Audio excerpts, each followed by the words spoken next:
আমার বিয়ে হয়েছে 7 মাস। কয়েকদিন আগে আমার ওয়াইফ আমাকে জিজ্ঞেস করে, বিয়ের আগে প্রেম করছো?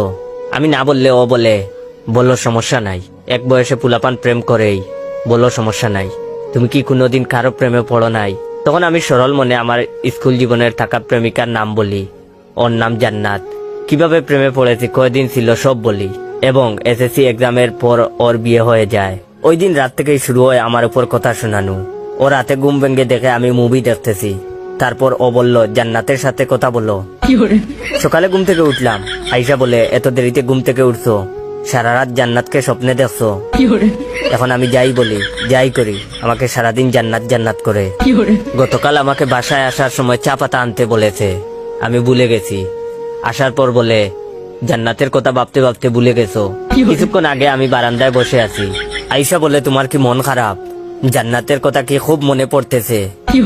এর কিছুক্ষণ পর আমি কিচেনে গিয়ে তাকে পিছন থেকে জড়িয়ে ধরলাম। উদ্দেশ্য ছিল বলবো, আর এভাবে ছুটা দিও না, কিন্তু জড়িয়ে ধরতেই ও বলে, এত হ্যাপি কেন? জান্নাতের কথা ভাবতাছো নাকি? ওই দিন আমি এসব না বলার জন্য তাকে খুশি করতে তার পছন্দের একটা mobile iPhone 14 pro max gift করি। গিফট পেয়ে খুশি হয়েছে ঠিকই, কিন্তু বলেছে, কিসের খুশিতে গিফট করছো?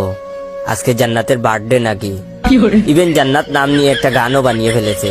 আমি বাসায় আসলেই জুড়ে জুড়ে গান গায়, ও জান্নাত একটু কাছে আসো না, তোমাকে ছাড়া আমার ভালো লাগে না, এভাবে বানিয়ে বানিয়ে গান গায়। তাই বলি কি ভাই, বিয়ের পর বউরে কোনো অতীতের কথা বলবা না।